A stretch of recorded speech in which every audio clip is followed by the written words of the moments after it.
I never told my nephew what the ranch really was. He thought it was just land.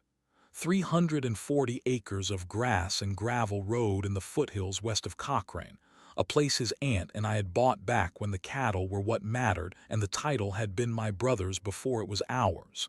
He'd ridden out there as a boy. He'd helped me mend fence the summer he turned 16. He thought he understood it. He didn't. He had no idea what was sitting in the strongbox under the floor of the tack room, or what had been written into the deed 3 years before his aunt passed, or why his fiancée could drive up the long county road with a notarized document in her purse and still leave that ranch with absolutely nothing she could use. I was in Calgary that morning, sitting in the cardiologist's waiting room for a routine follow-up when my phone went off. It was October. Early snow on the Rockies and that particular hard blue sky you only get on the prairies in late fall. My nephew's name lit up the screen. Caleb, 31 years old. The only child of my late brother and the closest thing to a son I was ever going to have. Uncle Wheeze. His voice had the same tightness in it I remembered from the morning we buried his father. I stood up out of that plastic chair and walked outside into the parking lot before I answered him. "What's wrong, son?" "She's gone up to the ranch." I didn't say anything right away. I just stood there in the cold with the wind coming down off the mountains and the receptionist watching me through the glass like she was wondering whether I was going to come back inside for my appointment. "She took the Bronco," he said. "She left a note. She said she was going to handle something for both of us. Uncle Wheeze, she took the deed copy out of my filing cabinet. The one Dad's lawyer gave you to keep for me years ago. The one with the original property description on it. I don't know how she even knew it was in there." I closed my eyes for a moment. "And there's something else," he said. "She has a folder. I saw it last week on her desk and she put it away when I walked in. It had county recorder's office printed on the corner." I asked him how long ago she'd left. He said maybe 2 hours. I told him to stay where he was, not to call her, not to call the ranch, not to text her, not to do anything at all. I told him I would handle it. "Uncle Wheeze, what's at the ranch? What is she driving up there to do?" I looked at the mountains. I thought about my wife, Helen, and the afternoon 4 winters ago when she had sat at our kitchen table with a yellow legal pad and our lawyer's phone number written across the top of it and a cup of tea going cold beside her hand, telling me exactly how she wanted things arranged for after she was gone. I thought about my brother. I thought about the promise I'd made him in the hospital corridor at Foothills the night before he died. I thought about Caleb at 8 years old riding behind me on the old quarter horse asking me whether ranches lasted forever. "Nothing she can take," I said. "I promise you that." There was a long pause. I could hear him breathing on the other end of the line. "I'm sorry," he said finally, and I knew he wasn't apologizing for the phone call. Her name was Brielle. She had come into Caleb's life 18 months ago at a livestock auction in Olds, of all places, where she'd been there with a friend who was looking at a pair of paint geldings. Caleb had been there to look at some yearlings for a client of his. He runs a small veterinary practice in Airdrie, mostly large animal. He told me later that she had asked him about a colt in the back pen, and he had spent 20 minutes explaining hoof conformation to her, and she had listened the way certain people listen, with her whole face, like every word was the most interesting thing she had ever heard. He called me that same week. I remember thinking while he talked that he sounded the way he had at 19 when he had bought a vintage motorcycle from a man at a gas station in Drumheller. Excited, certain, already 3 steps ahead of himself. I kept that to myself. Helen had always said I was too quick to judge people, and she had not been wrong, and I had promised her in the last weeks that I would try to keep my heart open with Caleb. She had said it sitting in her chair by the window, looking out at the Chinook Arch over the hills. "Don't shut him out, Wesley. Don't try to manage his life for him. Trust that we did right by him." I had said I would. I had also gone to see our lawyer the following month and asked him to walk me through the trust one more time, line by line. I met Brielle at Thanksgiving. Caleb brought her up to the ranch for the long weekend. She was warm in the way certain people are warm, the kind of warmth that lands on you like a spotlight, and she was beautiful in the careful way of someone who had decided early what her beauty was going to do for her. She helped me in the kitchen. She asked about Helen. She asked about my brother. She asked about the ranch when we had bought it, how many head we had run at the peak, whether the water rights came with the title or were licensed separately. That last question stayed with me. Water rights are not the kind of thing most people know to ask about. They are the kind of thing people ask about when they have already done research. Over the following year, I noticed other things. The way she steered conversation toward money, the way a horse drifts toward the barn. The way she would mention, quietly and as if in passing, something Caleb had let slip about my situation, and then watch my face to see whether the information had landed. The way she came alive whenever the subject turned to acreage, mineral leases, surface rights, the surrounding parcels that had been bought up by an energy company 3 winters back. She never said anything outright. She was far too careful for that. But there was a pattern, and once you saw it, you could not unsee it. Caleb proposed to her in June. They were sitting on the porch of the ranch house at sunset, he told me, and he had her grandmother's ring in his pocket because he had asked Brielle's mother for it months before. She had said yes before he'd finished the sentence. I had hugged them both that night and told them I was happy for them. That part was half true. That same night, after Caleb had gone to bed early because he had a calving call at 5, Brielle and I sat alone on the porch with 2 glasses of the whiskey I keep for company. The stars were the way they get out there in late June, low and crowded, and she leaned back in her chair and said very pleasantly, "We should sit down soon, Wesley. All 3 of us. Talk about how the family is structured. Wills, the ranch, the long term, so everyone knows where they stand." She said it the way you might suggest going for a walk. I looked at her across the small table. I said, "That's a good idea. I'll set something up." I called my lawyer the next morning. Helen had been a careful woman about these things. That was her background. Before she retired, she had spent 22 years working as a paralegal at a firm in Calgary that did almost nothing but estate and agricultural law, and she had seen, up close and in detail, every variation of how a family farm could be torn apart when the wrong person married into it. She had seen widows pushed off land they had worked for 40 years.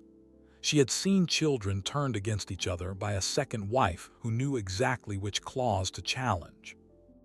She had come home in the evenings sometimes and sat with her shoes off and said, "Wesley, you would not believe what people do to each other for a quarter section." When she got her diagnosis, she moved fast.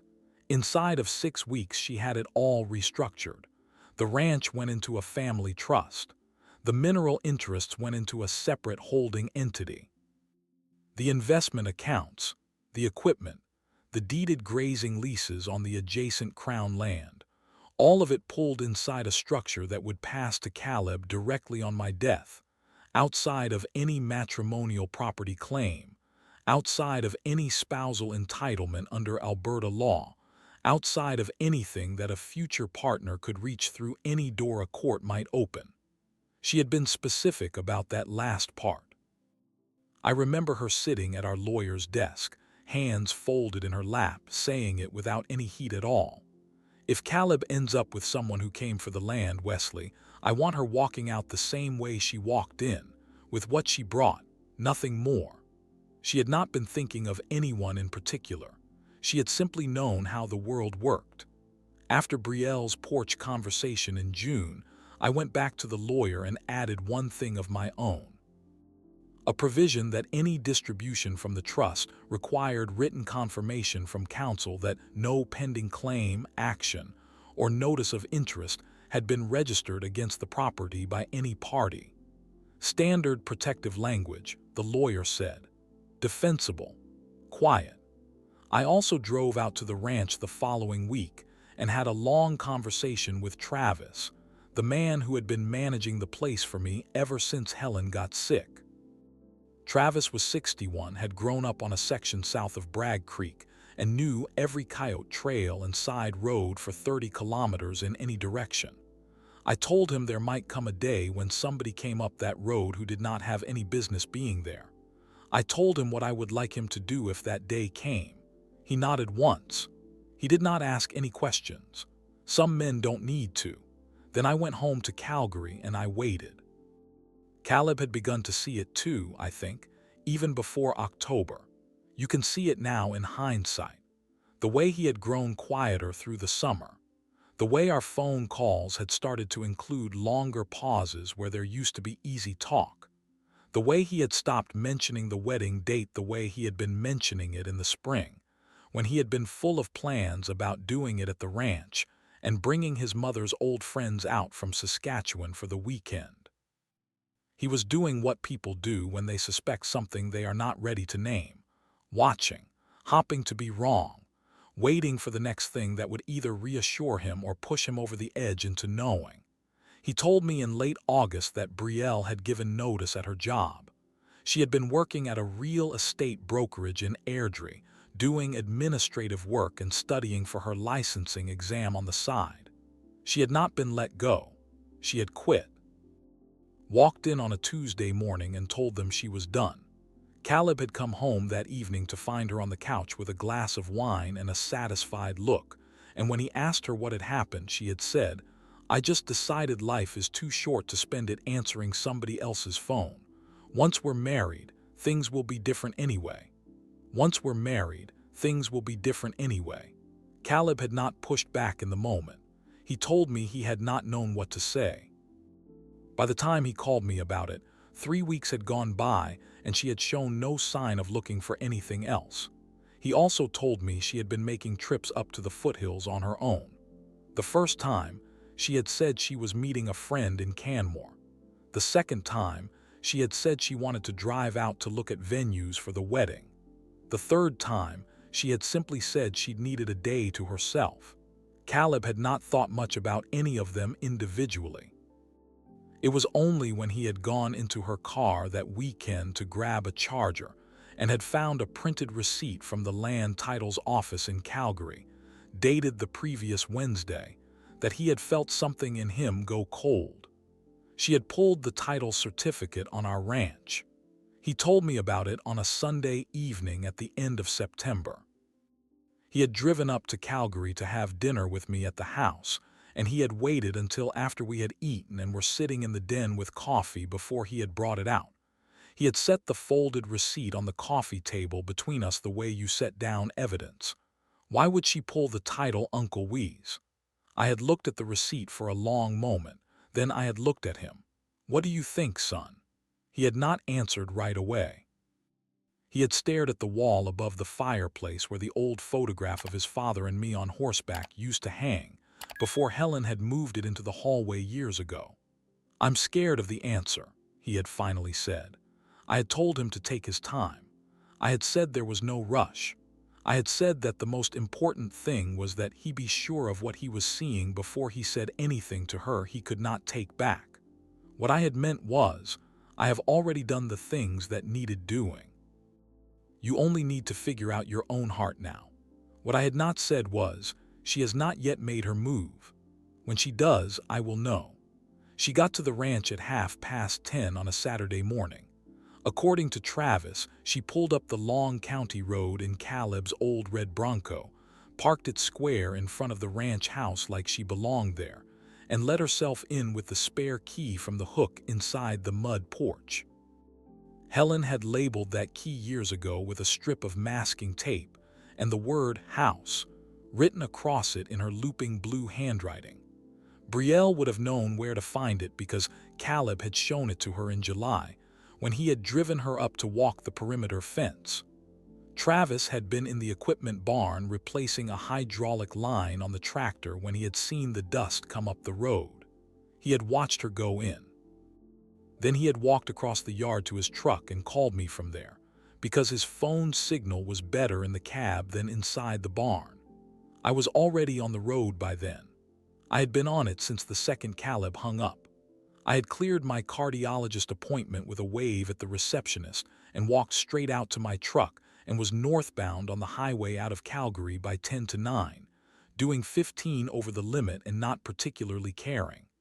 You develop a sense for these things. She had been circling the ranch for months, asking the right questions, pulling the right records, and now Caleb was at home in Airdrie, and she believed I was sitting in a doctor's office in the city, and she would never have a cleaner window than the one she had just opened for herself. Travis told me she spent the first 20 minutes walking through the house. He could see her through the kitchen window from across the yard. She was holding her phone out in front of her, taking pictures of every room. Then she came back out and went into the tack room. He had watched her in there for nearly half an hour. She's pulling up the floorboards, wheeze. I had not said anything for a moment. I had just kept driving. She's got a pry bar, he had said. She brought it with her. It was in the back of the Bronco when she pulled up. I had told him to stay where he was, to keep watching, and not to approach her under any circumstances. Then I had called my lawyer from the road and had a 5-minute conversation that I had been rehearsing in my head for the better part of 2 months. There is something I want to explain about the ranch because it matters.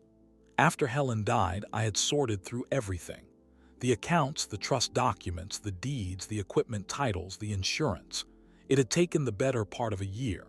Our lawyer had been patient and thorough, and we had moved every single thing that needed moving. The ranch was clean. The mineral rights had been severed off into their own holding entity registered in Helen's family name. The investment accounts were sitting inside the trust, where no spousal claim would ever reach them. The strongbox under the floor of the tack room contained 4 things: not gold, not bearer bonds, not the original title she imagined was hidden there. It contained the registration papers for my brother's first quarter horse, dated 1971. It contained Caleb's father's Stetson, the one he had worn on his wedding day. It contained a small ring box with Helen's mother's wedding band inside, and it contained one sealed envelope in my wife's handwriting with my nephew's name on the front. That was all. I arrived at the ranch at 20 past 1. The Bronco was still parked in front of the house, and there was no smoke from the chimney, which surprised me, because the morning had been cold enough that Helen would have built a fire before she even took her coat off. I parked beside the Bronco and sat in my truck for a moment, looking at the place. Helen had loved that porch. She had spent entire September weekends sitting out there with a book and a cup of coffee, watching the light change on the foothills. I thought about her for a moment. Then I got out and walked up the steps. Brielle was in the kitchen. She was sitting at the table with her phone in front of her and a manila folder beside it and a glass of water she had poured from our tap. When she saw me come through the door, her face moved through several expressions very quickly before it settled on something that was trying to be calm and not quite making it. "Wesley," she said, "I didn't know you were coming up." I could say the same. I took off my coat and hung it on the hook by the door. Helen had put that hook there the second summer we owned the place. I crossed to the table and sat down in the chair across from her. The folder was angled slightly toward her, but I could see the top of a printed page sticking out of it, and I could read enough of the heading to know what it was. "Is Caleb with you?" "No," she said. "I just wanted to spend a little time up here on my own, to get a feel for it, before the wedding." "Where's the key?" Stopped. I could see her thinking. "The spare key," I said. "From the hook in Caleb's mud porch, the one with the masking tape on it in Helen's handwriting. Where is it?" She reached into the pocket of her jacket and put it on the table between us. I picked it up and put it in my own pocket. "I want to be straightforward with you, Brielle, because I think you deserve that much." She did not say anything. Her hand had drifted a little closer to the manila folder. "I know about the title certificate.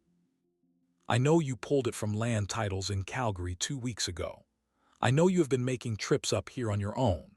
I know what Caleb told you in May about the trust, and I know that you came up here today expecting to find the original deed, and certain other documents in a strongbox under the floor of the tack room, because Caleb mentioned the strongbox to you in passing one evening last winter, and you have remembered it ever since." Her hand was very still now. "I also know what is in that folder," I said. "I have been a step ahead of you for longer than you think." She did not answer. "I am not going to ask you what you intended to do with the caveat. I am not going to ask you whether the signature on whatever document is in there was actually written by my nephew, or whether somebody else put his name on it for you. I am going to assume the more generous version of both of those questions for the duration of this conversation because I am tired, and because none of it really matters anymore." She finally spoke. "Wesley, I don't know what you think you know, but don't," I said it quietly. I was not raising my voice. I was not going to raise my voice. Helen would not have raised her voice, and I had spent 38 years learning from her how to be in a room with somebody who was lying to you. Please don't. I am going to talk for a few minutes, and then I am going to drive you to town, and then we are never going to have a conversation like this one again." I watched her decide to listen. "The ranch has been held in a family trust for 4 years. The trust was established by my late wife 6 weeks after her diagnosis, and it was reviewed and updated by me earlier this summer. Title to the land is not held in my personal name. Title to the mineral rights is not held in my personal name. The grazing leases are not held in my personal name.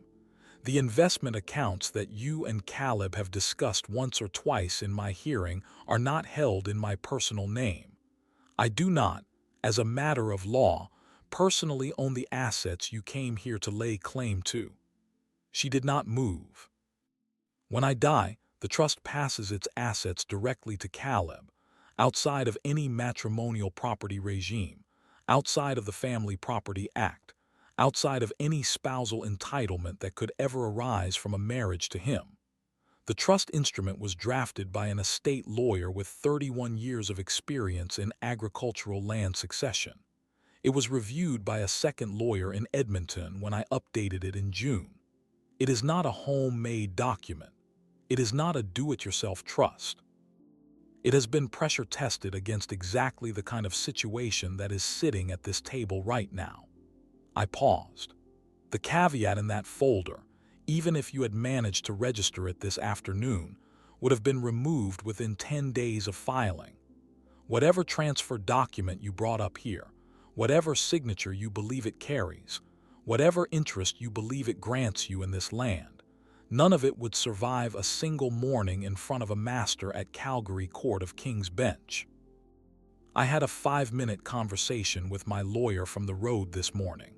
He has already drafted the application. If anything had been registered against this title today, it would have been gone by the middle of next week, along with a costs award against you personally." The kitchen was very quiet. Outside, a Chinook wind had started to come down off the hills, and you could hear it moving in the eaves of the old roof. "I am not telling you this to hurt you, Brielle. I am telling you this so you can make an informed decision about the rest of your life. Whatever picture you built in your head over the last 18 months, I am asking you to take it down. It is not there. It was never there. You have spent a year and a half investing in a structure that does not exist." I stood up. I picked up her glass of water and rinsed it out in the sink, the way Helen used to rinse out a glass. "Get your things. I will drive you to the bus station in Cochrane. From there you can decide what you want to tell Caleb yourself. I will give you the dignity of being the one to end it with him if that is what you want, but it ends today. One way or another, it ends today." She did not argue. I had been ready for her to argue.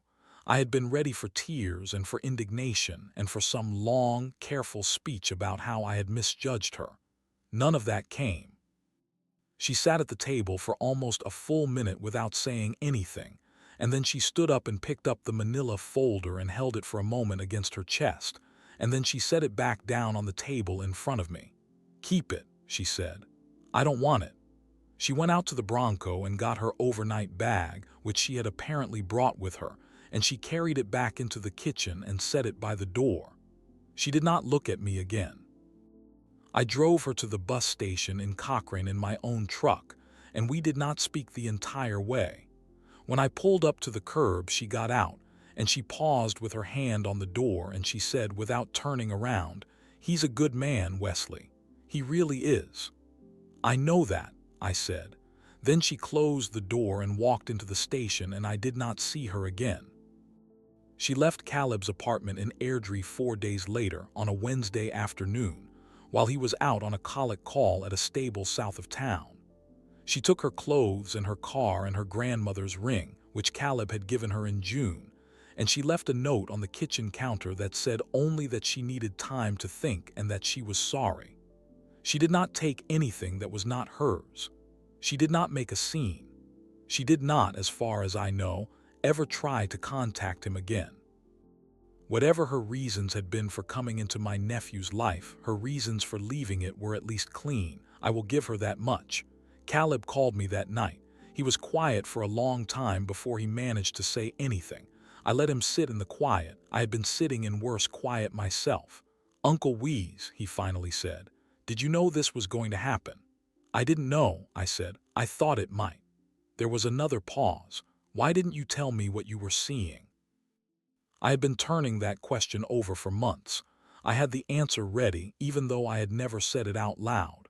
"Because I could have been wrong," I said, "and because it had to be something you came to yourself. I could protect what needed protecting.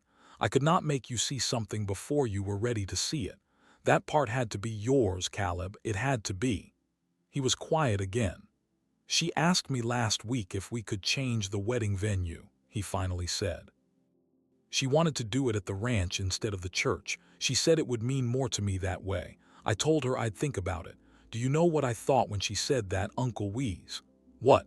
"I thought she has never once asked me what I want.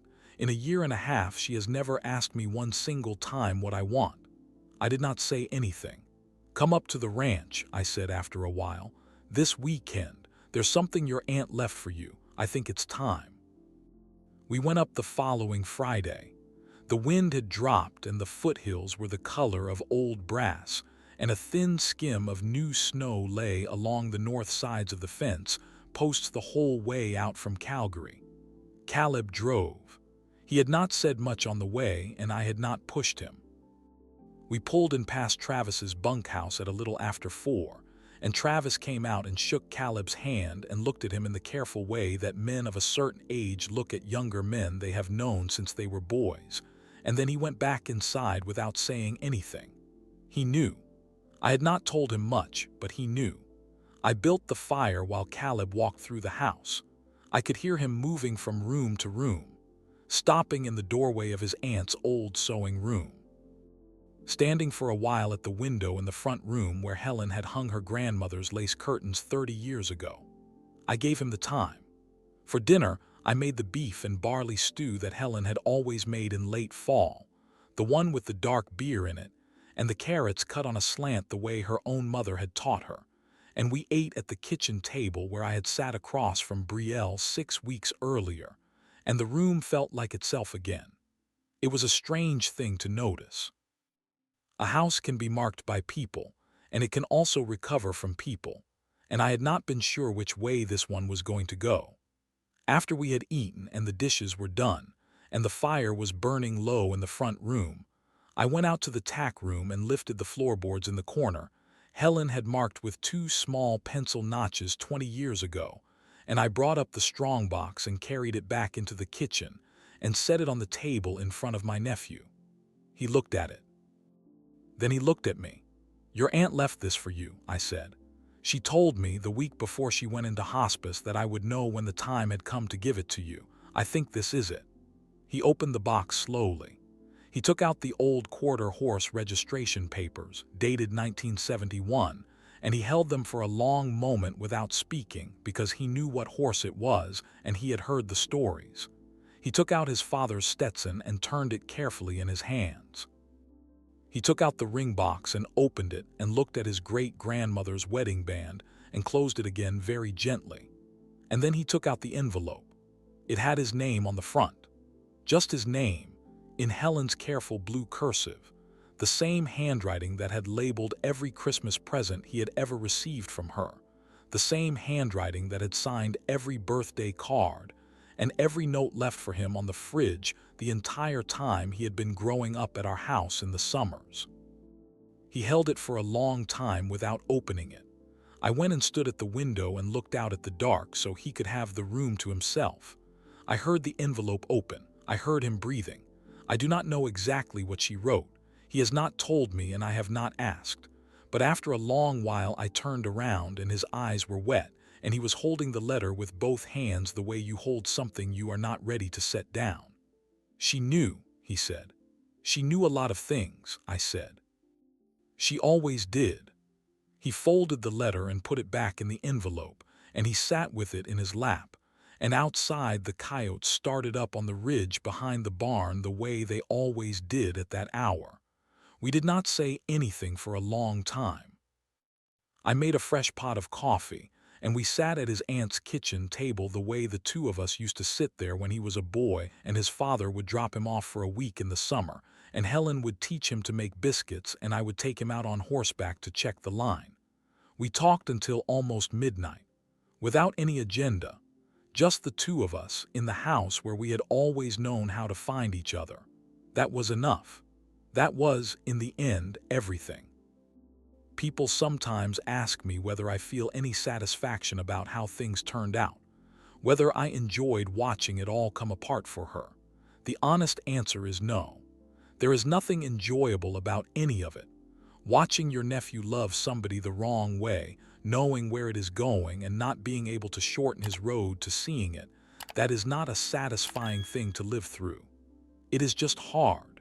You do what you can and you wait. What I have come to understand, after 66 years of watching people and the choices they make, is that the outcomes of our lives are not random. They grow directly from what we do, and more importantly from what we decide to be. Brielle made a long string of choices. She chose to look at a grieving family and see an opportunity. She chose to research a piece of land before she had even properly met the man who would one day inherit it. She chose to drive up alone with a folder on the seat beside her and a pry bar in the back of a borrowed truck. Each one of those choices was a stone laid in a wall she built around herself without knowing it. And when the moment came, the wall had nowhere to fall but in. Helen and I made choices too. We chose to build things carefully. We chose honesty with each other and with our lawyers and with the structures we put around the people we loved. We chose to protect Caleb not by sheltering him from the hard things, but by making sure that when the hard thing arrived, the ground beneath him would hold. There are things you can pass on through money and through property. A good trust, a clean title, a ranch kept up for 40 years. Those are real gifts. But the thing that actually carries a family from one generation to the next is quieter. It is the example of how you treated people. It is the record of whether you told the truth when telling it cost you something. It is a letter a woman wrote by hand to a boy she loved, sealed in an envelope, waiting 20 years in a strongbox under a tack room floor for exactly the right October night. Helen understood that. She made sure to leave the evidence of it behind, where it could not be photographed, could not be transferred, could not be reached by any document that any lawyer could ever draft against it. You carry it in you, or you do not. If we raised the boy right, and I believe we did, he carries it too. That is what remains. If this story stayed with you, take a moment to leave a comment below and tell me what part landed hardest. Tap the like button if you'd like more stories like this one, and subscribe to the channel so you're there when the next one arrives. Share it with somebody you love, especially somebody you would protect the way Wesley protected Caleb. We'll see you in the next story.